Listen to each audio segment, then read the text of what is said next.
हिंदी वर्णमाला में जितने भी वर्ण होते हैं उनके अलग अलग उच्चारण स्थान होते हैं। जब तक हमको उच्चारण स्थान उनके पता नहीं है, हम उनको जो है अपनी कॉपी में शुद्ध नहीं लिख सकते हैं।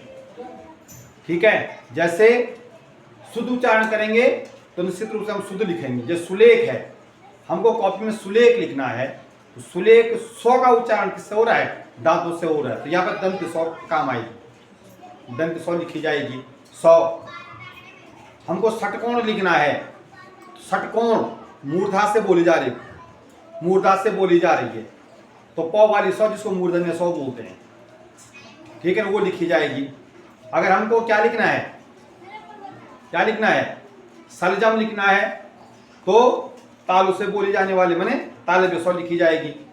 तो प्रत्येक अलग अलग अक्षरों का जो अलग अलग उच्चारण स्थान है, कोई कंठ से बोले जाते हैं, कोई मूर्धा से बोले जाते हैं, कोई तालु से बोले जाते हैं, कोई दांत और होंठों से बोले जाते हैं, कोई मुख और नासिका से बोले जाते हैं, कोई शब्द जो हैं कंठ और ओष्ठ से, कुछ केवल ओष्ठ से बोले जाते हैं, कुछ दांत और ओंठों से बोले जाते, अक्षर दांत और ओंठों से बोले जाते हैं।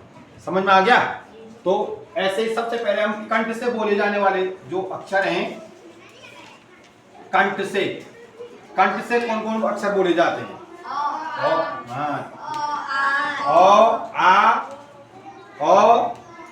आ हो गया, हाँ आ हो गया। उसके बाद क वर्ग के जितने भी अक्षर होते हैं, क वर्ग के अक्षर, क वर्ग व ह। क वर्ग में कौन कौन आता है? क ख ग घ, क ख ग घ तक, क ख ग घ, गौ अनुस्वार में आएगा, मुख और नासिका से बोले जाने वाला। क वर्ग में अगर हम कहेंगे क ख ग घ और ह, क ख ग घ और ह, ये हो गया। ये जो कंठ से बोले जाते हैं, ये कहां से बोले जाते हैं? कंठ से। उसके बाद तालु से, जो तालु से बोले जाएंगे, तालु माने जीभ से, ई ई ई ई ई हो रहा है ना? जीभ से ताल बने होता है, जीभ ताल बने क्या होता है? जीभ। कंठ बने होता है गला, ई चौ, हाँ चौ भी बताया था, चौ छ ज झ और सौ, चौ छ ज झ सौ। यो जो है, यो किससे बोला जाता है? यो जो है मुख और नासिका से, अनुनासिक है वो, मुख और नासिका से बोले जाने वाला जो है अक्षर है। तो सौतालव्य सौ हो गया। ई स्वरों में ई और ई हो गया, और व्यंजनों में च छ ज झ और तालव्य सौ। उसके बाद आता मूर्धा। मूर्धा किसको बोलते हैं? जीभ के ऊपरी वाले भाग से बोले जाने वाले विशेष। हाँ, कौन कौन हो सकते हैं? हाँ, एक री है, बिल्कुल सही है, री। ट वर्ग के अक्षर, ट ठ ड ढ, हाँ, और उसके बाद हाँ अणो, अणो अगर हम कहेंगे तो अणो अनुसार में भी आता है, अणो अनुसार है वे। चलिए, अणो किसमें आता है? अनुस्वार में भी आता है। किसमें आता है? अनुस्वार में भी आता है ना? अनुस्वार। और र हो गया, मूर्धा से बोला जाने को र और सौ, री ट ठ ड ढ र और सौ, र और सौ, ये मूर्धन्य सौ। ये इसको बोला था मैं मूर्धन्य सौ, ये मूर्धन्य सौ हो गई, ये तालव्य सौ होगी। ध्यान दो है, जब सुलेख दिखाए, सूत्र लेख दिखाया जाता है, तो उसमें जब हम बोलते हैं कि यहाँ पे तालव्य सौ आएगी, तो कौन सी सौ लिखनी है? ये हम कहते हैं कि मूर्धन्य सौ लिखनी है, तो कौन सी सौ आएगी? ये। हम कहेंगे दंत सौ लिखनी है, तो जो दांतों से बोली जाने वाली सौ है उसको हम लिखेंगे। अब दंत अगला जो है, ये मूर्धा हो गया, मूर्धा के बाद दंत। अब दांतों से जो अक्षर बोले जाते हैं, दांतों से जो अक्षर बोले जाते हैं, उनमें क्या क्या आता है? तो वर्ग के अक्षर हो गए, तो वर्ग के, तो थ तो ध, तो थ दो ध नो, तो थ दो ध नो, तो थ दो ध नो और सौ हो गया, सौ और लो, सौ और लो। यहाँ भी हम जो है ना यहाँ अगर हम पूरा गौ लिखेंगे, पूरा गौ तो कंठ से बोला जा रहा है, और आधा गौ और अगर अनुस्वार डालेंगे तो वो मुख और नासिका से बोला जाता है। तो यहाँ हम इसको जो है पूरा गौ लिख सकते हैं, गौ और हो। यहाँ भी हम चौ छो जौ झो और यों लिख सकते हैं, यों यों यों। और अनुस्वार में क्या हो जाएगा, आधा यों हो जाएगा। अनुस्वार में क्या हो जाएगा, आधा। क्या क्या लिखा था मैंने, चौ छो जौ झो तालु से और सौ, टो ठो डो ढो और अणो, अणो, अणो के बाद रो और सौ, सौ। ठीक, तो थो दो दो ये पूरा नो, तो थो दो धो नो, सौ और लो ये दंत सौ भी। लो का उच्चारण दांतों से होता है, लो का उच्चारण किससे होता है, दांतों से होता है। उसके बाद अगला वर्ण क्या है, अगला क्या है, दंतों के ओष्ठ, ओंठों से बोले जाने वाले, जो ओंठों से बोले जाते हैं।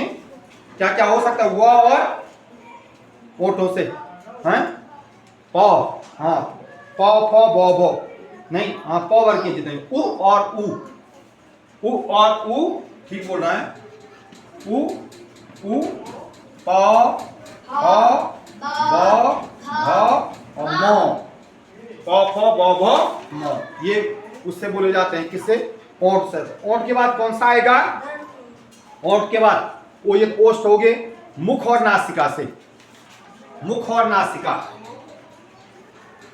मुख नासिका।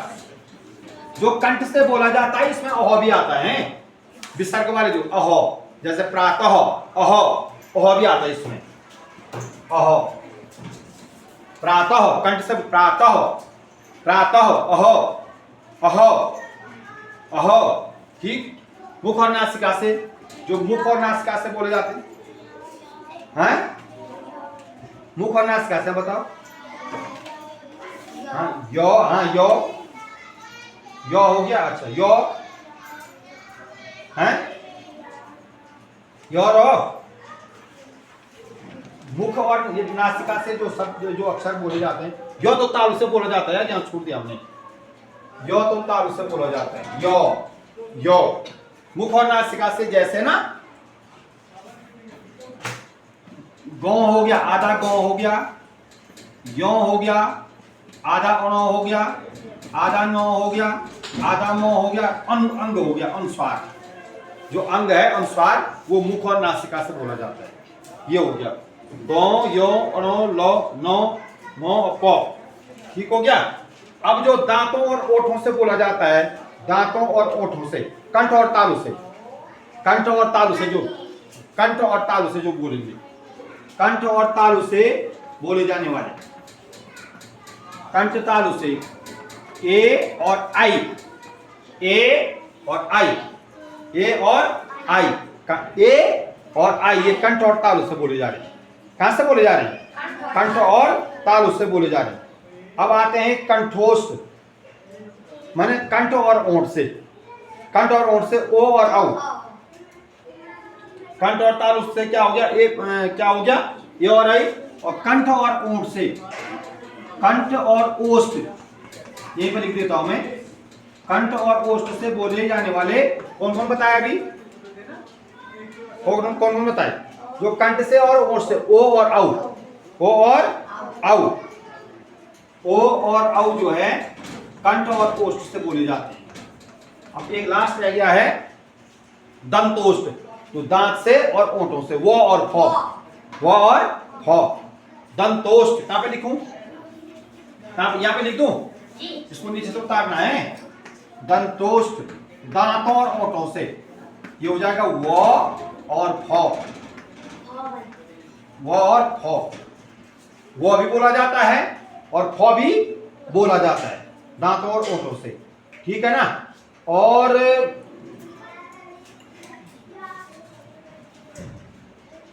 ओंठों से जो है पौ वर्ग के अक्षर, पौ वर्ग के अक्षर, वो और फौ, पौ फौ, जो ये ओष्ठ है, पौ फौ, पौ फौ, वो और माने वो समझ, दंतोष से वो, हम दंतोष अगर कहेंगे तो वो अक्षर वो जो है वहां से बोला जाता है। और फौ का भी कभी कभी यहां से उच्चारण होता है, तो वो और फौ को जो है दंतोष में रखते हैं, वो और फौ। ठीक है, इसको नीचे लिखना है, इसको यहां से ऊपर से उतारना। ये समझ में आ गया, अब हमको याद हो जाएगा। कि अनुस्वार किसे कहते हैं। अनुस्वार में यह आ गया अंग जो है अनुस्वार। अगर पूछा जाता है कि अंग अक्षर जो है अंग कहाँ से बोला जाता है तो क्या हो गया, अनुस्वार हो गया। वो आधा गौ आधा, जब अनुस्वार मुख और नासिका से बोले जाते हैं, ये मुख और नासिका से बोले जाते हैं। जब हम इनका प्रयोग करेंगे, इनको अनुस्वार में रखेंगे तो तब क्या, तब किस में आएंगे ये, जब अनुस्वार में तब किस में आएंगे, मुख और नासिका वाले में। और जब हम अगर पूरा अगर कहीं पर लिखते हैं तो वो किस में, कंठ, जैसे गौ कंठ में आएगा, यो जो है तालु में आएगा, और अणो जो है मूर्धा में आएगा अणो, ठीक है। नो जो है दंत में आएगा, नो किस में आएगा, दंत। और मो जो है ओष्ठ में आएगा, मो किस में आएगा, ओष्ठ में आएगा, मो किस में आएगा, ओष्ठ में आएगा, ठीक है। और कंठ और तालु में ए और आई हो गया, कंठ और ओष्ठ में जो ओ और औ हो गया, और दंतोष्ठ में व और ह, व ह, दांत और ओष्ठ से बोला जाने वाला, ठीक है। तो लिखो इसको।